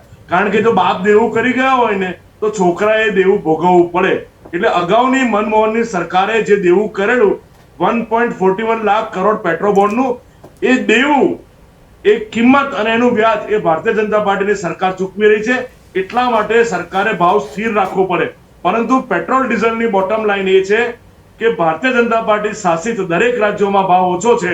કેમ કે હમણાં વચ્ચે જયારે કેન્દ્ર સરકારે 6 રૂપિયા વેટ ઓછો, ટેક્સ ઓછો કરેલો કસ્ટમ એક્સાઇઝ, ત્યારે રાજ્ય સરકારે પણ ભાવ ઓછો કરેલો, પણ એ માત્ર ને માત્ર ભારતીય જનતા પાર્ટીના શાસનની સરકારે કર્યો છે. કોંગ્રેસની શાસન, આમ આદમી પાર્ટી કે ટીએમસીએ નથી કર્યો. એટલે પેટ્રોલ ડીઝલ બાબતે આ લોકોને બોલવાનો વિરોધ પક્ષોને કોઈ પણ અધિકાર નથી. ડબલ એન્જિન સરકારનો લાભ જ્યાં હોય ત્યાં પબ્લિકને લાભ મળે. બોલો મુકેશભાઈ, જે કોંગ્રેસે ખાડા કર્યા છે અને ભારતીય જનતા પાર્ટી પૂરી રહી છે. હા, એટલે આમાં એવું છે, ભારતીય જનતા પાર્ટીના પ્રવક્તા હોય ને એને સ્ક્રિપ્ટ લખેલી હોય ને એ વાંચવાની હોય. ગરીબ માણસની સ્ક્રિપ્ટ વાંચો, તમારી પાસે કોઈ સ્ક્રિપ્ટ નથી. આની વાતનો કોઈ જવાબ નથી. તમને સાંભળ્યા, તમારી સ્ક્રિપ્ટ સાંભળી, મને તો તમારી પાસે કોઈ જવાબ નથી. તમે અમારી પાસે નથી જવાબ, પણ તમે સાંભળ્યો. અમે ગરીબ માણસની વાત કરીશું. તમે બહુ બુદ્ધિમાન માનો છો ને. તમારા પણ સંજીવભાઈ, હું એમ કહું છું કે મેં તમને સાંભળ્યા, હવે તમે મને સાંભળો. હવે તમે મને સાંભળો. તમે સજ્જન માણસ હોય તો હવે તમે મને સાંભળો. તમે મને સાંભળો. હવે તમે મને હમણાં બહુ શિખામણ આપતા હતા, હવે તમે સાંભળો કે જે તમે 80 કરોડ લોકોને અનાજ આપવાની વાત કરો છો એ તદ્દન ખોટી છે. આ આંકડાની માયાજાળ છે. તમે સાંભળો. હવે તમે સાંભળી લો. તમારે સાંભળવું પડશે. તમે જે ખોટું બોલ્યા છો, તમે જે પ્રજાને જુઠ્ઠું બોલ્યા છો, તમે જે જુઠ્ઠી વાતો કરો છો પ્રજાને, એ રીતે પ્રજા ભરમાશે નહીં. તમે ટીવી ડિબેટમાં આવીને ખોટી વાતો કરશો તો એ નહીં ચાલે. તમારી હિમાચલની સરકાર કેમ ઓછો નથી કરતી? અરે પણ હું એમ કહું છું કે તમે મને સાંભળો ને. તમે બોલ્યા, અમે કે વચ્ચે બોલ્યા છીએ? તમે શેના માટે વચ્ચે બોલો છો ભાઈ? તમે તમારે એકલા માટે ડિબેટ કરી છે? તમે સરકારની ખાલી જાહેરાત કરવા માટે અહીંયા આવો છો? તમે સરકારના ખોટા આંકડા રજૂ કરવા માટે અહીંયા આવો છો? આ કદી ચલાવી નહીં લેવાય ડિબેટની અંદર. માત્ર ને માત્ર સંજીવભાઈ, તમને અમે સાંભળ્યા છે, તમારે સાચું સાંભળવાની તૈયારી હોવી જોઈએ. ના ના ના સંજીવભાઈ, તમે આ ડિબેટને ગેરમાર્ગે દોરી રહ્યા છે. મનોજભાઈ, આ રીતે ડિબેટ ન હોય. તમે એમને વધારે ટાઈમ આપ્યો એના માટે અમે એમને સાંભળ્યા છે. ના ના ના, ખોટી વાતો કરશો નહીં. ખોટી વાતો કરવી નહીં તમારે. જવાબ નથી આપી શકતા. તમે સાંભળો ને. તમારા નામ છે કલ્પેશ ચૌધરી, પરમાર નહીં ચૌધરી નામ છે ને. સાંભળવાની તૈયારી નથી તમારી. કારણ એને પણ તમારી દાનત નથી. મેં સાંભળી લીધું. દાનત તમારી નથી સાહેબ સાંભળવાની, એ વાત સાચી છે. દાનત તમારી નથી સાંભળવાની, એ વાત સાચી છે. કે હું તમને કહી રહ્યો છું કે 80,000 કરોડ લોકોને તમે જે મફત અનાજની વાત કરો છો એ માત્ર ખોટી વાત છે. એ તમારી જે લારીઓ મૂકેલી હતી, તમે વાત વાત સાંભળવા માંગતા નથી. ભાઈ સંજીવભાઈ, આ રીતે વાત જ ના હોય. તમારી પાસે ખોટા જવાબ છે, અમારે સાંભળી લેવાના. તમે પ્રજાને ભરમાવો એટલે અમારે સાંભળી લેવાનું.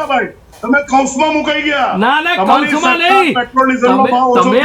અરે ભાઈ, તમે હું કહું છું બધી સીટો લઈને રાજ કરો છો, પણ પ્રજા ઉપર રાજ કરો છો. તમે પ્રજાની નાડ પારખવામાં તમે ફેલ ગયા છો. 156 સીટના મતમાં તમે ફેલ ગયા છો. તમે ફેલ ગયા છો એટલે સાંભળી શકતા નથી સાચી વાત. તમે ફેલ ગયા છો એટલે તમે સાંભળવા માંગતા નથી.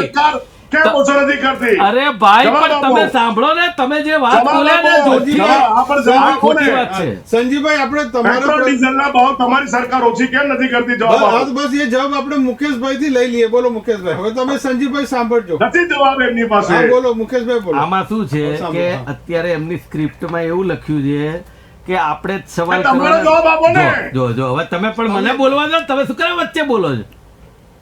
હું એમ કહું છું કે તમારી સ્ક્રિપ્ટમાં એવું લખ્યું છે કે આપણે આપણું બોલવાનું અને બોલે એટલે તોડી પાડવાનું, એટલે આપણું ઢંકાઈ જાય. જવાબ આપો ને ભાઈ.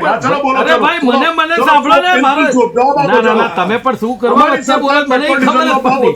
તમને કેમ પેટમાં દુખે છે? અરે પણ કેમ પેટમાં દુખે જો છે? સંજીવભાઈ ફરીથી એક આપણે મુકેશભાઈ સંજીવભાઈ નો સવાલ લઈ લે, તમે જવાબ. અરે સવાલ એમણે કરી લીધા, હું જવાબ આપું, સાંભળવા નથી એમને. સાંભળો ચાલો વ્યવસ્થિત પોઈન્ટ ટુ પોઈન્ટ આપણે વાત કરીએ.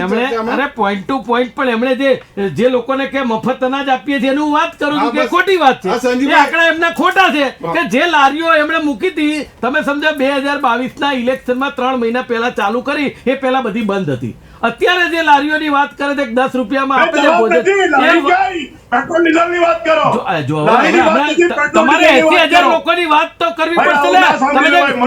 હમણાં તમે કોઈ મફત અનાજ આપીએ છીએ આ વાત કરી, તમે ભોજનની વાત કરી. પેટ્રોલ ડીઝલનો વાત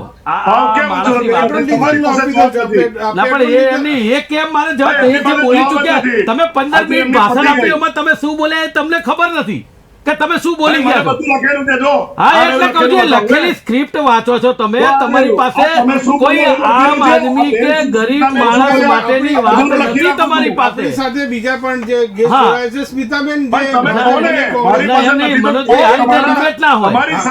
ભારતીય જનતા પાર્ટીની સરકાર છે એટલે એનો મતલબ એમ કે એ લોકો બોલે ને અમારે સાંભળવાનું, તો એવી કોઈ ડિબેટમાં અમારે આવવાનું નથી થતું. કારણ કે ખોટી વાતો ને ખોટી રજૂઆત કરવા અહીંયા પોતાની. ભાઈ તમે તમારા કાર્યાલયમાંથી લખેલી સ્ક્રિપ્ટ લાઈન વાંચો એટલે ના ચાલે. કઈ થાળી ના બની જાય ભોજનની. અરે ના, પણ તમે સાંભળવા માંગતા જ નથી. તમારી પાસે સાંભળવાની તૈયારી નથી. આ દર્શકો જોવે છે કે તમે સાંભળવા માંગતા નથી. જો ભારત દેશના અને ગુજરાતના દર્શકો જોવે છે કે તમે સાંભળવા માંગતા નથી. તમે સાંભળવા માંગતા નથી, આ દર્શકો જોવે છે. અરે મારે જે વાત કરીએ કરી, તમારા સવાલનો જવાબ નહીં, હું દેશની પ્રજાના સવાલનો જવાબ આપવા અહીંયા આવ્યું કે પેટ્રોલ ડીઝલની વાત તમે કરી કે તમારી સરકારોમાં કેમ ઘટાડતા નથી. એનું માત્ર એક જ કારણ છે કે જે ભારતીય જનતા પાર્ટી શાસિત સરકારો છે એને મોસાળમાં માં પીરસનારી હોય એ રીતે એમને એન કેન પ્રકારે બીજી મદદો એ સરકારોને કેન્દ્ર સરકાર કરે છે. જે કોંગ્રેસની સરકારો જે બીજા રાજ્યમાં છે, મારી વાત આ છે ને, નાના છોકરા જેવી વાતો ના કરો. તમને ખરેખર કહું છું કે નાના બાબલાને જે લખીને આપ્યું એ વાંચે અને પછી સાંભળી ના શકે. આ પરિસ્થિતિનું નિર્માણ થઈ રહ્યું છે અત્યારે. ભારત દેશની જનતા જોઈ રહી છે કે તમે આ ખોટી રીતે દલીલ કરી રહ્યા છો. આ ખોટી વાત છે મનોજભાઈ. આ રીતે ડિબેટ ના હોય, એ માણસ રોકાતો જ નથી. એ રીતે આ રીતે ડિબેટ કરવા આવવાનું હોય. તમારે સાંભળવા એ વચ્ચે શું બોલે. ભાજપ ને કોંગ્રેસ સાથે આપણા બે મહાનુભાવો પણ છે. સ્મિતાબેન, તમને આવીશ કે મોંઘવારી ઘટવાની જે શક્યતા છે આ ડિબેટ ઉપરથી તમને લાગે છે કે નહીં? પરંતુ કોંગ્રેસ પાસે જવાબ નથી. ના સ્મિતાબેન, તમને એમને પાસે સ્મિતાબેન સંજયભાઈ, હા ચોક્કસ સરકારની મરચા હોય તો ચોક્કસ મોંઘવારી ઘટે જ. એના કારણો એટલા માટે કે જે છે સરકાર પોતે એ મોટે ભાગે સંગ્રહખોરો ઉપર કાબુ મૂકી શકે છે. બીજું કે સબસિડી પણ એ વધારી શકે છે. એનું કારણ છે કે ઉજ્જવલા યોજના જેવી જો યોજના હોય તો જે ગેસનો સિલિન્ડર જે ભાવે મળે છે તે સબસિડી એમણે જે લઈ લીધી એ સબસિડી પ્રમાણે અત્યારે હાલ ઉજ્જવલા યોજનામાં ગેસ સિલિન્ડર નથી મળતું. એ જ પ્રમાણે અનાજમાં પણ જે તમે એમએસપી આપણે વાત કરીએ છીએ તો એમએસપી જે રીતના મળે છે તો પછી સંગ્રહખોરો પાસેથી અનાજ કઈ રીતના પહોંચે છે. અને જયારે એને સંગ્રહખોરો પાસેથી અનાજ છૂટે છે ત્યારે ડબલ ભાવ વધીને કેમ આવે છે? એના માટે પણ સરકારે એની પર કાબુ જરૂર છે. અને યોજનાઓ મોટે ભાગે બહુ સરસ સરકારની ઘણી બધી સરકારની યોજનાઓ ઘણી બધી સરસ યોજનાઓ છે, યોજનાઓનું ઇમ્પ્લિમેન્ટેશન થતું નથી. એ સરસ રીતે થવું જોઈએ. એનું કારણ છે કે જે ગરીબ વર્ગ જે છે કે જે રાશન કાર્ડની લાઈનમાં ઉભો છે અને એને રાશન પૂરતું મળતું ના હોય, એ સરકારની જવાબદારી છે કે રાશન આપવું જોઈએ. જ્યારે જાહેર કરવામાં આવે કે રાશન આપવામાં આવશે જાય છે ત્યારે મોટે ભાગે જોઈએ તો રાશન હોતું નથી, ઓછું થઈ ગયું હોય છે, વપરાઈ ગયું હોય છે, ઘણું બધું છે. આપણે જોયું છે તો કે રાશન નું પણ કાળાબજારિયા થયેલા હોય છે, લોકોમાં વેચી જતું હોય છે. એટલે જયારે રાશનની જે દુકાનો હોય છે એમાં એ રાશન મળતું નથી હોતું. એટલે સરકારે એ બધી બાબતો પર ધ્યાન રાખવાની જરૂર છે. અને મોંઘવારી બાબત છે, મોંઘવારી જે ઘટવાની બાબત છે એમાં જેમ પેટ્રોલ ડીઝલના ભાવ વધતા હોય છે એમ વધારો ભાવ અને જેમ ઘટે છે તો એના ભાવ પણ સામે ઘટાડો. એનું કારણ કે તમારી જવાબદારીમાં આવે છે. જે સ્મિતાબેન વાત કરી રહ્યા છે ને એ જ મારી લાઈન હતી કે સરકારની જે યોજના છે એ પેપર ઉપર છે, એ માત્ર ને માત્ર જે નીચે ગ્રાઉન્ડ ઉપર ઇમ્પ્લિમેન્ટ થવું જોઈએ એ નથી થતું. પછી 80,000 લોકોની વાત કરે કે બીજા રાજ્યોના પેટ્રોલ ડીઝલની વાત કરે. પેટ્રોલ ડીઝલની વાતમાં એવું છે કે કોંગ્રેસની સરકાર જ્યાં છે ત્યાં કેન્દ્રની સરકારને જે મદદ કરવી જોઈએ ન થાય, પોતાની સરકારોમાં બીજી રીતે મદદ થાય અને વેટ ઘટાડવાનું કહી દે એટલે બીજી સરકારોને બદનામ કરી શકાય. આ રીતનું એક ષડયંત્ર ચાલી રહ્યું છે જે દેશની પ્રજા જોઈ રહી છે. પણ છતાંય હું એમ કહું છું કે ચલો તમે જ સારા છો, તમે જ બધું કરી શકો એવા છો, તો આજે જે સ્વાદ આવે છે ને મરચું હળદરના ધાણાજીરુંનો ભાવ એ ડબલ છે આજે. અને કેમ સિઝન અત્યારે ભરવાની આવી છે ત્યારે જ આ બધી વસ્તુ મોંઘી કેમ થઈ, અત્યાર સુધી કેમ ન થઈ? એનું કારણ છે એ લોકો જોડેથી ભ્રષ્ટાચારના રૂપિયા ચૂંટણીના લીધા છે સરકારે, એટલા માટે આ બધી પરિસ્થિતિનું નિર્માણ થયું છે. એટલે તમને પેટમાં દુખે છે. પ્રજાએ કહ્યું, હમણાં જે ઇન્ટરવ્યુ આપે પ્રજાએ કહ્યું કે આ ખરેખર તેલિયા રાજાઓને છૂટ આપી છે, દાળ ચોખાવાળાને છૂટ આપી છે. બાકી ઘઉંનો ભાવ 1.5 થઈ ગયો આ છેલ્લા 15 દિવસમાં. કઈ રીતે તમારી રોટલી જે ખાવાની જે તમે મોંઘી કરો છો અને આંકડાની માયાજાળમાં જે દેશની પ્રજાને તમે હલવાડો છો ને, પણ એ બોલ્યા પેલા ભાઈ કે ગરીબ કી હાય કભી ખાલી ન જાય. એટલે આ સત્તાના મદમાં છે ને જે હમણાં તમે વાતો કરી રહ્યા હતા ને, હું તો કહું છું ભલે ને સરકાર તમારી હોય પણ હાય તો કોઈની લાગ્યા વગર રહેતી નથી. કે તમે મસ્ત મોટા તાઇફા કરો એમાં કેટલા ખર્ચા કરો છો એ નથી જોતા બધા? આ સ્ટેડિયમમાં ઓસ્ટ્રેલિયાના પ્રધાનમંત્રી આવ્યા, તમે મફત ટિકિટો આપી અને જે લોકોને બોલાયા હતા એ ખર્ચો ક્યાંથી આવ્યો? કેમ ગરીબની થાળીમાં એ ખર્ચો નથી પીરસાતો? એ નથી પીરસાતો. તમારે મસ્ત મોટા તાઇફામાં ખર્ચા કરવા દે અને ગરીબની થાળીમાં જ્યારે ભોજનની વાત આવે ત્યારે તમે કહો મોંઘવારી, આવક વધી ગઈ, 15,000 5 જણા કમાય છે. શું આવી સુફિયાણી વાતો કરી અને ગરીબની મજાક કરવાનું બંધ કરો. ઉદ્યોગપતિઓની સરકાર ચલાવી હોય તો ચલાવી રાખો. ઓકે કલ્પેશભાઈ, જે તે અત્યારે આપણે ચર્ચાનું મનોજભાઈ મને 10 સેકન્ડ આપજો. તમને આપીશ કોઈ પણ સરકારની પારાશીસી એનો વિજય હોય છે અને ભારતીય જનતા પાર્ટીને 156 સીટ એટલા માટે મળી છે. તમારી પાસે આવું સંજીવભાઈ, તમારી પાસે આવું છું. પહેલા કલ્પેશભાઈને સાંભળી લઈએ. કલ્પેશભાઈ, આખું જે ચર્ચાનું જે વાત છે સ્મિતાબેને કહ્યું કે યોજનાઓ સારા આશયથી શરૂ કરે છે પણ ઇમ્પ્લિમેન્ટ એટલે લોકો સુધી પહોંચતી નથી, તેને કારણે નાણાંનો વ્યય થાય છે અને તેનો બોજો પણ ઇનડાયરેક્ટલી આ મોંઘવારી રૂપે લોકો પર પડી રહ્યો છે. બરોબર, વાત સાચી છે. જેમ બેને કહ્યું એ પ્રમાણે હું પણ તમને જણાવીશ કે જે સ્કીમો સરકારે આપી છે કે ભાઈ તમને અન્ન યોજના આપી કે ભાઈ 80 કરોડ લોકોને, હા શ્રમિક યોજના આપી, પછી 80 કરોડ લોકોને અનાજ આપવાનું નક્કી કર્યું કોરોનાથી છેક છેલ્લા સુધી. પણ એ અનાજ કેટલા લોકોને એકચ્યુઅલ પહોંચે એ તમે તપાસ કરી? કોઈ તમારે તપાસ બી કઈ રીતે થશે? કારણ કે આમાં બધા ઇન્વોલ્વ હોય છે વચ્ચેવાળા. એટલે પહેલાં કરવું શું પડે? હું મારું ફ્રેન્કલી કહું કે તમારે દરેક ગામના સરપંચને એ રીતે એવું નોટિફિકેશન આપવું પડે કે ભાઈ આટલી ક્વોન્ટિટી દરેક વ્યક્તિને મળે છે. એ ક્વોન્ટિટીનું બોર્ડ લગાવો તમે, ત્યાં માણસ જશે તો એના અધિકાર માટે લડશે ને કે ભાઈ આટલું મને કેમ ઓછું આપે? તમે સરપંચની વાત કીધી. 2 દિવસ પહેલા સાણંદ પાસેના માણકોલ ગામના સરપંચે 2 લાખ રૂપિયાની લાંચ લેતા ઝડપાયા. બરોબર.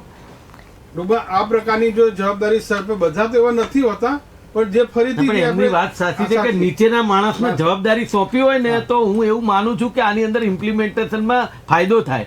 પણ જે અધિકારીઓ છે ને ભ્રષ્ટ છે અને સરકારના સીધા મળતિયા છે. તમારે સ્કીમમાં મારા મત પ્રમાણે શું કરવું જોઈએ કે દરેક વ્યક્તિને કેટલું મળવાપત્ર અનાજ છે એનું બોર્ડ, કાં તો એનું બોર્ડ જે સસ્તા અનાજની દુકાન છે ને આગળ જ લગાવો તમે કે ભાઈ આટલું વ્યક્તિ ક્વોન્ટિટી દરેક વ્યક્તિને મળવાની છે. તો દરેક વ્યક્તિ દુકાન પર સ્ટોક હોય છે. એ કાયદેસર લગાવવું જ પડતું હોય છે. તમે જઈ આવજો કોઈ સસ્તા નથી દુકાન. અરે એક જ દુકાનમાં હું સ્ટોકની વાત નથી કરતો, તમે મારી વાત સાંભળો. હું શું કહું સંજીભાઈ કે દરેક વ્યક્તિને કેટલી ક્વોન્ટિટી મળવાપાત્ર છે એ વ્યક્તિનો અધિકાર બતાવો એને. આપણા કરતા લેનારો માણસ વધારે હોશિયાર છે. નથી હોશિયાર, તમે ગામમાં ગયા નથી, હું એટલે જ કહું છું.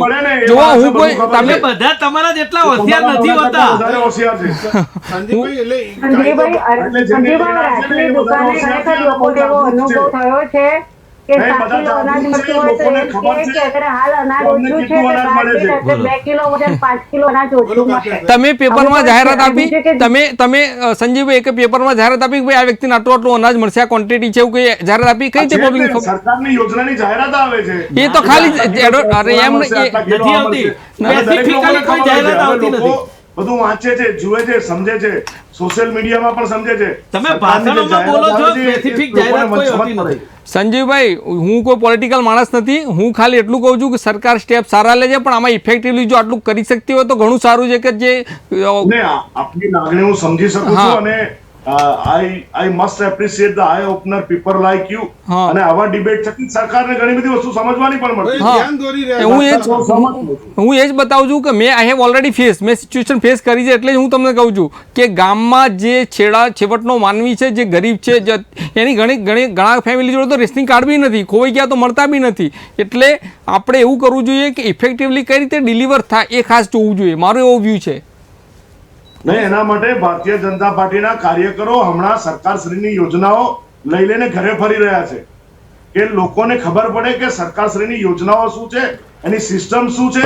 એ માટે અમે ચલો હમણાં તાજેતરમાં માવઠું થયું ત્યારે તમારા બધા પેજ મિત્રો ક્યાં હતા? એપ્રિલ સુધીની આ યોજનામાં દરેક કાર્યકર ઘરે ઘરે ફરી રહ્યા છે. હમણાં માવઠામાં ખેડૂતોને મદદ કરવામાં તમારા કાર્યકર્તાઓ ક્યાં હતા? સમજાવવા ફરી રહ્યા છે. સંજીવભાઈ, આજે મુકેશભાઈ આપને સવાલ કરી રહ્યા છે કે માવઠું થયું ત્યારે ખેડૂતોની મદદે તમારા મિત્રો કેમ ન આવ્યા? એ બધા રોતા હતા એ વખતે.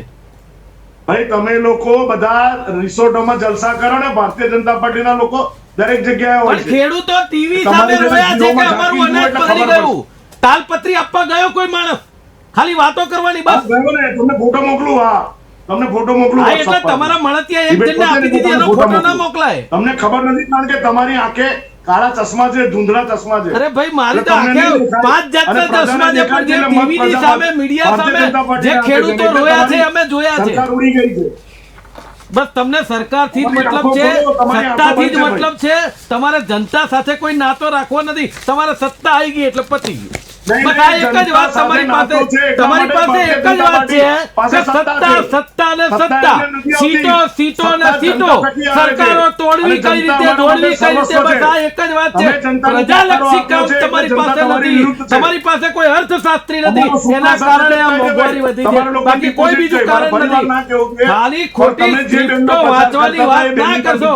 તમે જાહેરમાં કબૂલવું જોઈએ કે ગરીબ માણસની થાળી મોંઘી છે, તો એ હું કબૂલ કરું છું. આ વાત કરવી જોઈએ તમારે. પગાર પણ વધ્યો છે એવું પણ તમારે. અરે ના ના, તમે પગારની વાત ખોટી કરી છે. આવો મારી સાથે કેટલા જણના પગાર કયા વધ્યા છે. તમે ગવર્નમેન્ટ કર્મચારીની વાત ના કરી શકો, તમે બેંકના કર્મચારીની વાત ના કરી શકો.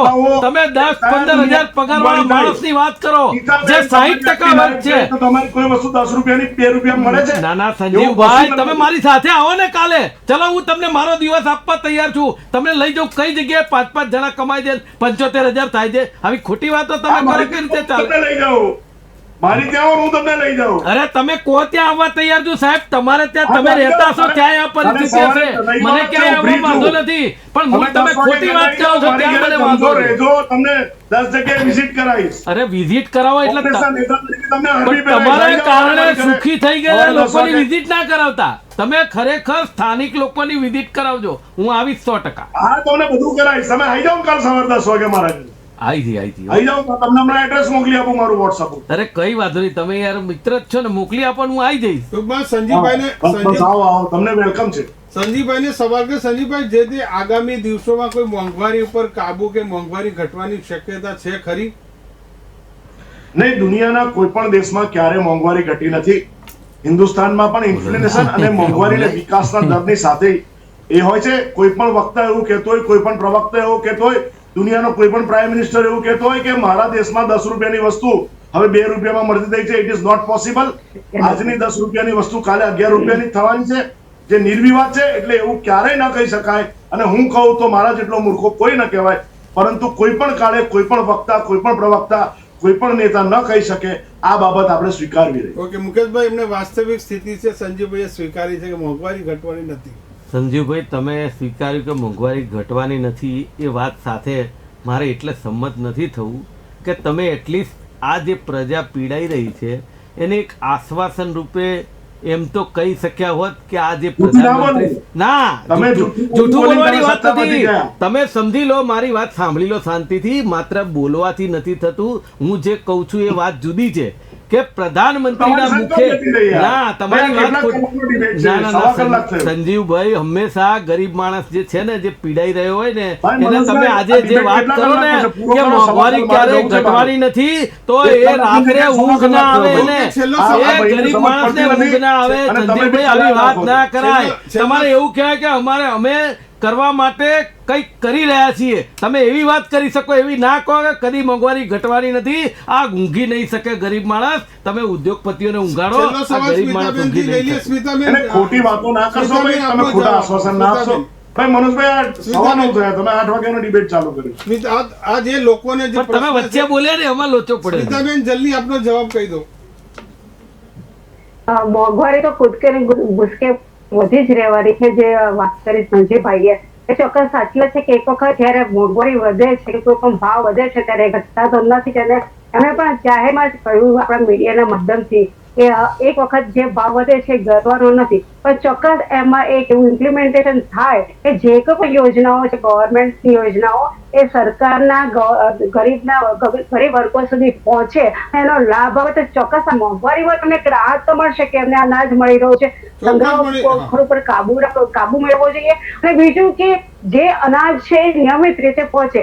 ધારો કે તે જે પ્રમાણમાં માલ પહોંચાડવાની જવાબદારી સરકારની છે, તે અડધો માલ કેમ પહોંચે છે, માલ ક્યાં પહોંચે અને સંગ્રહખોરો કાબુમાં આવે તો ચોક્કસ એક મોંઘવારીનો અંકુશ ત્યાં પણ થોડોક દેખાશે. ઇમ્પ્લિમેન્ટેશન ત્યાં દેખાશે. ડિબેટના માધ્યમથી સંજીવભાઈ આ બધી નોંધ જરૂરથી લીધી હશે.